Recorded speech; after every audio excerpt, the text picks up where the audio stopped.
Hi friends, friends. கிராமத்து பொண்ணு visa பேசுகிறேன். எங்கள் வீட்டில் பார்த்தீங்கன்னா இட்லி, கார சட்னி, நேற்று வச்ச கத்திரிக்காய் உருளைக்கிழங்கு சட்னி. சரிங்களா, வாங்க எல்லாம் சாப்பிட்லாம். சரிங்களா, உங்கள் வீட்டில் என்ன கமெண்ட் பண்ணுங்க. நல்லா இருக்கு. கமெண்ட் பண்ண மாட்டேங்கிறீங்க. காலையிலேருந்து எங்களுக்கு வீடியோ போட முடியல, மழை. சரிங்களா, உங்கள் ஊர்லலாம் மழையா என்ன ஏதுங்க கமெண்டில் சொல்லுங்கள். சரிங்களா, வாங்க சாப்பிட்லாம். சுட சுட கார சட்னி, இட்லி. தோசை ஊற்றுலான்னு பார்த்தோம். நைட்டில் தோசை சாப்பிட்டா நெஞ்சக்கறிக்கு.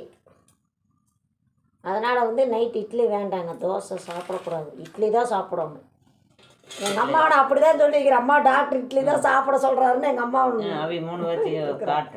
சரிங்களா. இங்கே பாருங்கள், எங்கள் பூனைகளும் பிள்ளைகளும் 3 பேர் எப்படி உட்காந்துட்டுருக்குறாங்கன்னு பாருங்கள். சரிங்களா, இங்கே வந்தா ஒருத்தர் வெளியில் போயிட்டா. சரிங்களா, சாப்பிட்லாம் வாங்க. வேறு என்ன? போடு, இட்லி போட்டுக்கிறேன். இட்லி போட்டுக்கிறேன் தான். இங்கே இருக்குது. இங்கே பாருங்க, இந்த அம்மா